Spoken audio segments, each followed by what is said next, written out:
Hey VCers, it's Matt, and I am carrying on after a break of about 6 months or more with my Beach Boy album reviews. I've been reviewing them in the order that they came out, and so the last one I did several months ago was Pet Sounds, which brings us to,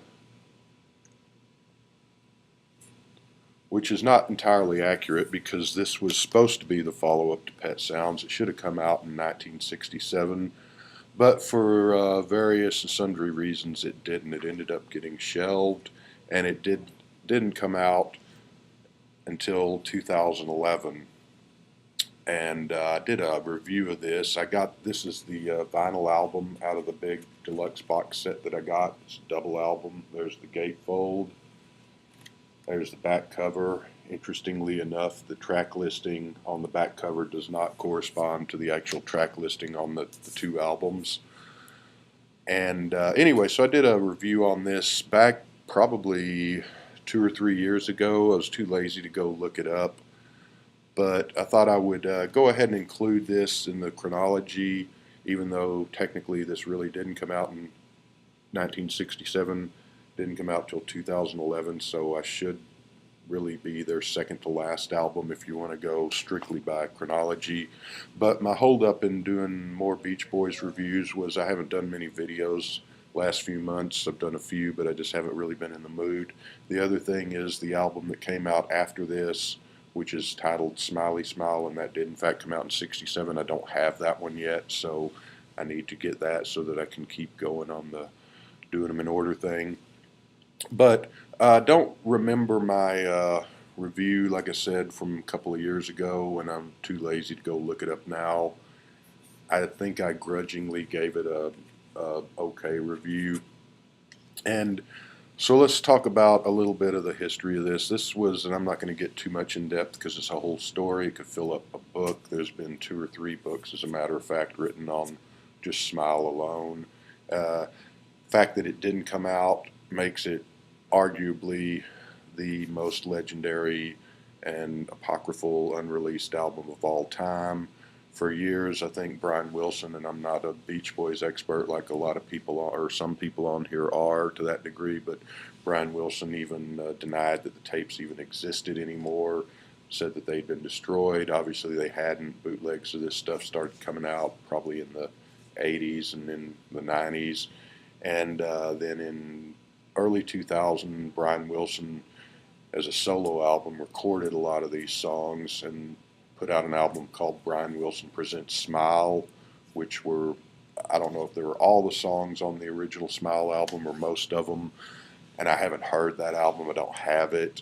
And finally, in 2011, I guess he felt well enough about the subject of Smile to work with some people to pull the old original tapes and get them together in some kind of form and put them out as an album.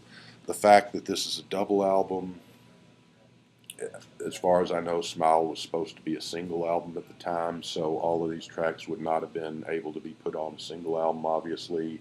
Some of them would have had to be been left off and either never released or put out on subsequent albums. Now, a lot of the Smile tracks do end up on subsequent Beach Boys albums, including Smiley Smile, and albums all the way up to 1973's Surf's Up. They're not the original versions. Correct me if I'm wrong, any of you Beach Boys experts out there, but I'm pretty sure they're not the original versions recorded in 1967, or at least 90% they're not. They're re-recorded versions, including the ones on Smiley Smile, and they were doled out over the next 3 or 4 Beach Boys albums, along with new material written specifically for those albums that had nothing to do with Smile. But in their original form, other than bootlegs, and I think there were a couple of tracks released on a Japanese CD box set in the late or early 90s, this 2011 marked the first time that the original Smile actual 1967 recordings got released. So this was supposed to be, actually, I guess you could go back to the Beach Boys today and certainly Pet Sounds, but this was supposed to be maturation of, a growing up of, a change in the Beach Boys sound. Brian Wilson was eager to get away from the early days of the cars and surfboards and beach and girls in bikini kind of pop teen music, much like the Beatles grew from Love Me Do and She Loves You into Rubber Soul, Revolver, Sgt. Pepper, etc., much like the Rolling Stones matured their sound and sort of were a different band in 1967 than what they were in 1964, and a lot of other bands at that time. And so Smile was supposed to be his crowning masterpiece, the symphony, Teenage Symphony to God, and all of that good stuff. For reasons, like I said, would take too long to get into here. Brian had personal demons, personal problems. Drugs probably didn't help the situation at all. The support or lack of support, depending on whose side you listen to, from his bandmates, Mike Love in particular, and from his father, and from the record label, many of whom, again, depending on whose side you listen to, would have been happy for him to just keep out churning out Surfing USA and I Get Around type songs, which were great in their day, but music in the 60s, unlike today, was changing at a rapid pace. And so what was great and hip and cool and the cutting edge in 1964 was yesterday's papers by 1965, and in turn by 1966, and so on. So even had Brian listened to the people that wanted him to just keep out churning the classic Beach Boy sound, probably wouldn't have done the band any favors, because that sound would have been far out of fashion by 1967 and they would have got left behind anyway. And it also is bad for someone like Brian Wilson to have their, I guess, artistic growth, for lack of a better word, stunted, because if you're a writer, a musician, an artist of any kind, you don't want to just sit there and do the same thing over and over. If you're a good one, I mean, I guess the people that, I wouldn't really call them artists or musicians anyway, but the people that the top 40 charts nowadays, I guess they're fine with just turning out the same old commercial sound-alike stuff. But that's a different topic for a different day. But it's, whereas the Beach Boys songs of the early days, 62, 3, 4, 5, are great, wonderful, can't beat them. The band had to grow, or at least Brian had to grow, since he was the primary mover and shaker and songwriter and creator of the band, the guiding force, if you would. So all of these things coalesced to sort of do Brian's head in. He was never really the same after Smile, and that's just too long of a story to get into. And the Beach Boys were a decidedly different band after Smile.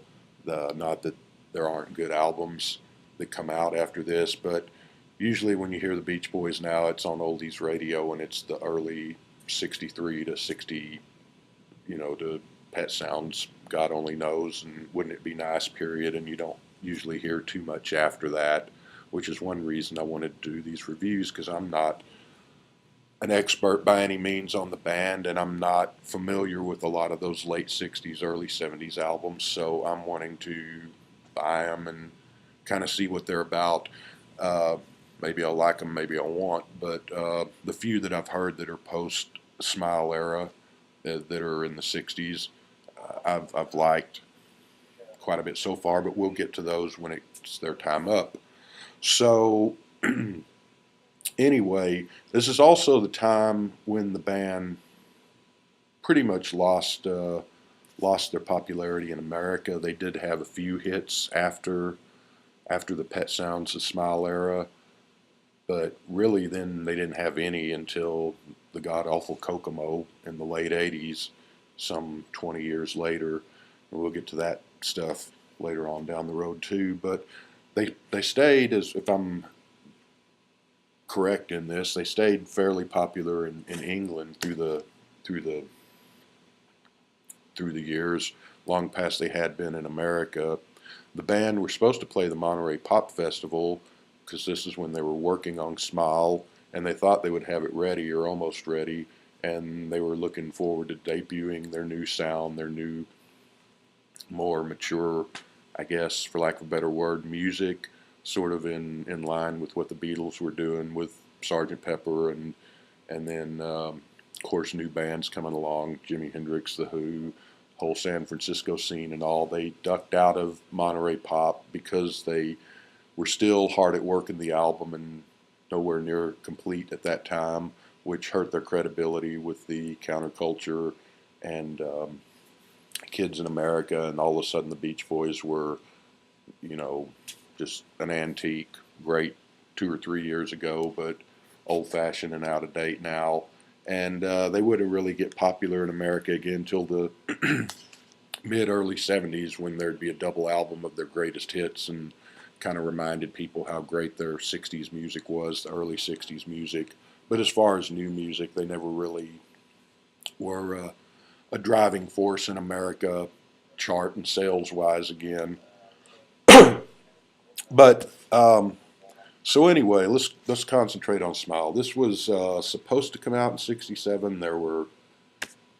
The album cover was designed. I don't know if album covers were actually printed up or it was just designed. I think there were ads in Crawdaddy magazine. I don't know if Rolling Stone started in '67. I don't know if it started by this point. But music trade publications and all, and then all of a sudden it was canceled for, like I said, reasons that would take quite a while to get into and explain and all. And there are books and magazine articles galore written on that subject, so it's easy enough to find out the whole story if you want to, or the album about Brian Wilson that came out, Love and Mercy, last year. That sort of focuses on the Pet Sounds of Smile era, and it's a great movie and well worth your time to watch if you're interested in the background story. But so this came out in 2011.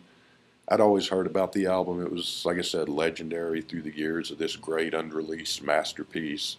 And I got the album when it came out, got the big box set. It's got the album. I don't have the box set with me because I'm up at work, and I had shown that in the old video, but it's got the album, got a couple of 45s, got 5 or 6 CDs, got a book, a poster, a whole bunch of neat stuff in there. So great box set. I was not at first really blown away by the album. It just felt, it was very beautifully done. The vocals, the music, very complex, very baroque, very ornate, and wonderfully thought out and put together music. The whole Brian Wilson is a genius is obviously at play here, with the stories of him telling musicians to play this and the other one to play this, and these are top-notch musicians, and they're saying, well, that's never been done, that's crazy, that doesn't work, and he's saying, just do it, and they do it, and then they listen to it and they're like, oh my God, you know. And so all of that is front and center on this album. But at first I just I didn't like it that much. It just seemed a lot of it seemed half-baked. The lyrics are as opposed to the earlier Beach Boys songs where it's easy to tell what the lyrics are on about.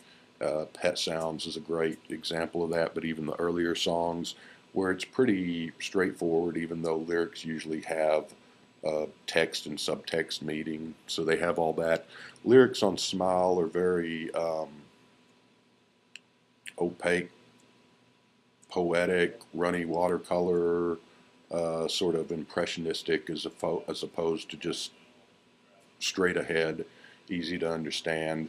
So there's that. A lot of the music on the album seemed to just sort of meander. A lot of neat little bits that didn't seem to add up to much. And that's the one song on here that did get released as a 45 is of course Good Vibrations, which came out sometime before the album was supposed to, if I have my dates correct there. And the way Brian did Good Vibrations. At the time, it was, I believe, the most expensive song ever produced, and it was the song that took the longest. This was started work on this in '66, and I believe it was released in early '67. I could have the date wrong there too, but he recorded it in 3 or 4 different studios. It was, he called it, or someone called it, modular recording, where he did sections in one studio and different sections in 2 or 3 other studios, and then fit them all together like a jigsaw puzzle, and somehow it worked out great. Uh, got what he wanted, and that's the approach that he took with much of the songs, many of the songs on Smile. And so on first listen, it just sounded like things that had all these amazing, wonderful parts going in different ways, that the bits and pieces of themselves sound wonderful, but when they're put together, it's just it's neat, like a pretty birthday cake or something, but it didn't seem to amount to too much. And so I was not impressed, with the exception of a handful of songs that do stick out. There's a lot of pieces of music, I don't know if you call them songs, that didn't seem to stand up as individual songs on the first few listens. And there were, like I said, 2 or 3 that did. And so it was very impressive and pretty and nice, but didn't seem to add up to much when I first got the album. Something about it, though, kept pulling me back. Not, I wasn't listening to it every day or every week, but it wouldn't let go of me, and I just kept coming back to it and coming back to it. And it's an album that takes a lot of work. It's not an easy album, it's a difficult album. But I kept getting pulled back to it, and the more I listened to it, the more it started to make sense and grow.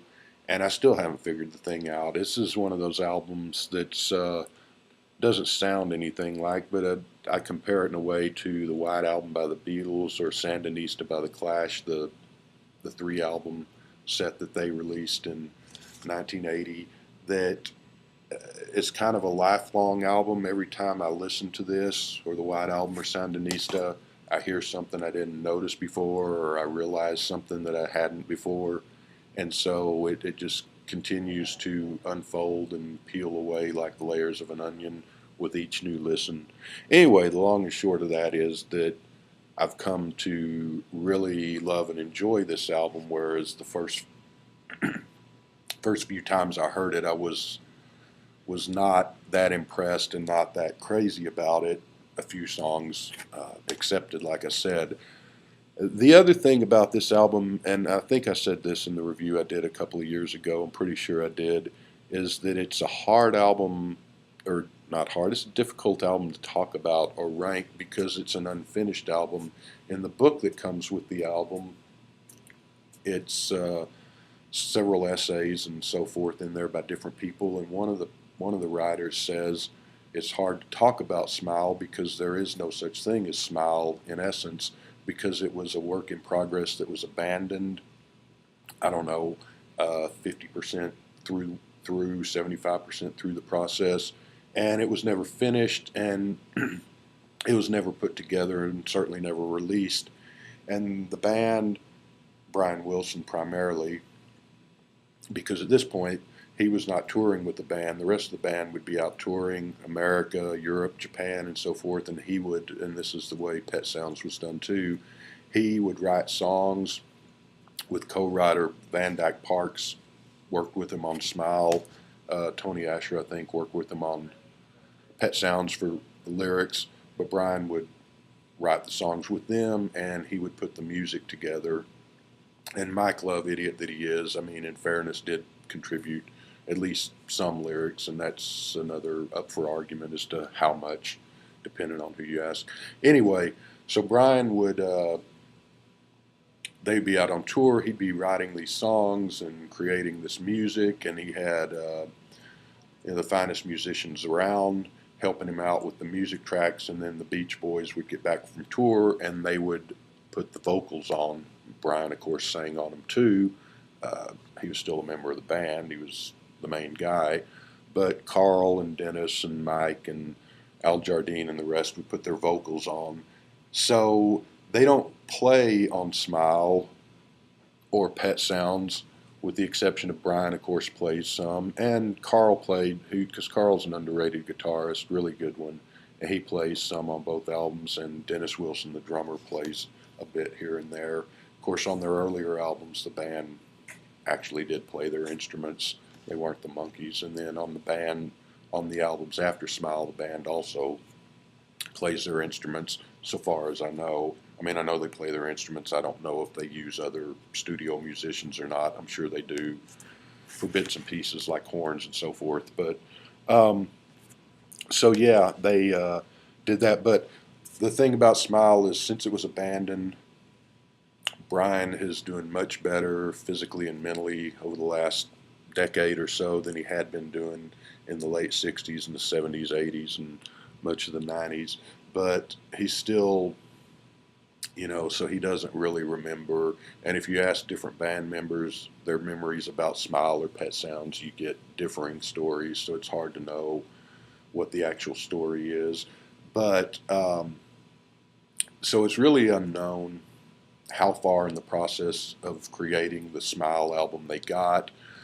Obviously, Brian wrote more songs than could fill a single album, being as this is a double album. And even on the CDs, most of the CDs, besides, you get a CD that's this album, basically, even though it's got a few extra things on it, because CDs can hold more music. And then the other CDs are basically just different takes of songs on this album. But even they have a few, 3 or 4 unreleased tracks that are not on the album or the regular CD. So obviously he wrote more songs than could fit on the single album, like I said. So it's hard to know what would have gone on the album had he seen it through and finished it, what would have got left behind, whether that ever would have been released on subsequent albums. And they never got to the point, or maybe they did and don't remember, but Brian claims not to remember ever getting to the point of, here's the songs that are going to go on the album and here's the order, because the order of an album was important, especially back then when people actually made good music and kids actually listened to it. But so when they got to the point to decide to finally release these tapes in 2011, they had to come up with an order of the album, and Brian worked with, there's, in that book that I spoke of earlier, there's couple of the people that worked on cleaning up the tapes and getting them in order and stuff. And apparently some of the tapes from the Smile sessions are apparently lost forever. So there may even be some more music that we will never get to hear unless they're somehow found someday. But so they had to put this album in some kind of order, and the documentation from the time, they say in the book, was no help, because it didn't give any clues as to what order the songs would have been in had this been released in 1967. But they do put it in order of sorts, and the more you listen to the album, the more it makes sense. And I'm not going to go song by song on this, but the opening track is G, G-E-E, which is an a cappella, sort of a very spiritual, uplifting, like you're walking into church type song. It's only about 48 seconds long, and that gives way. Oh, Our Prayer, I'm sorry, is the opening song, and the second song is G, which is like a barbershop quartet doo-wop sort of thing. And the first few times I heard the album, Our Prayer is beautiful, almost religious, spiritual in nature, an uplifting, sort of soaring a cappella vocals with no music. Great start to the album, but then when it goes into G, when it goes into the barbershop quartet thing, it seems jarring, and it seemed kind of out of place and not that great. But the more you listen to it, the more it makes sense, and there's a ton of other instances on the album where things like that happen that don't really make a lot of sense. But so yeah, the more I listen to it, the more I like it. I'm not going to go through all the songs here. I will say that a lot of the songs that I initially didn't like, and there's there's still some little bits of this album that I don't like, I'm not crazy about, that are just sort of meandering works. But well, let me go back to the not finished part, because they abandoned this album at some point in the process. Maybe it was 50%, maybe it was 80%, who knows at this point, and they don't seem to remember. So that's what makes it difficult, because it's kind of the Beatles with Sgt. Pepper. From everything I've read, that took about 4 months to do that album, and that was an incredibly long time in 1967. Of course, nowadays people take 3, 4, 5 years between albums, so 4 months would be nothing. 4 months would be lightning speed, but things change, not always for the better. But let's pretend the Beatles got into Sgt. Pepper and they got about 2 or 3 months in the process, and John or Paul said, this stuff's pretty out there, because of course Sgt. Pepper was out there in 1967. Doesn't seem that way now, 50 years later, because we know the album so well. I mean, in some ways it does. That's the magic of the Beatles. But generally speaking, anyway, say they got 2 months into the process, halfway through, and decided to abandon it for whatever reasons, and they went ahead and scrapped that and made an album going back to the Help, Rubber Soul sound or whatever, and carried on as the Beatles. But people knew Sgt. Pepper was this thing, this album with this weird name that the Beatles started and didn't finish and scrapped.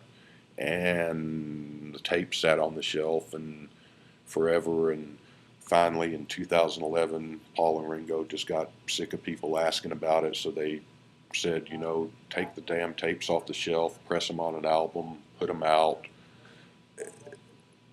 Would that be the Sgt. Pepper we know? Who knows? Because if they were halfway through the process, they probably would have had songs they abandoned. They probably would have had songs that were halfway done. They probably would have had songs that were pretty close to what the final release versions were. There's just no way to know. And that's what we get with Smile. There's just no way to know how far along they were in the process of these individual songs and this album as a whole. So had they seen it through, would the Smile album been released in 1967, and would it have sounded close to what we got in 2011, or would it sound radically different? It's just hard to know.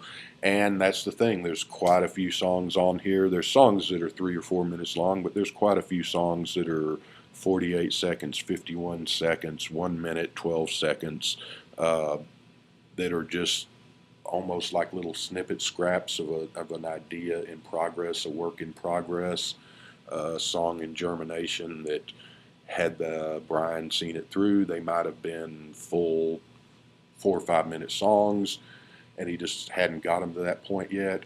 Or these might be little bridge pieces of music to tie together the bigger songs, because it's a seamless album that, as released in 2011, there's no real break or band between the tracks. They just blend into each other.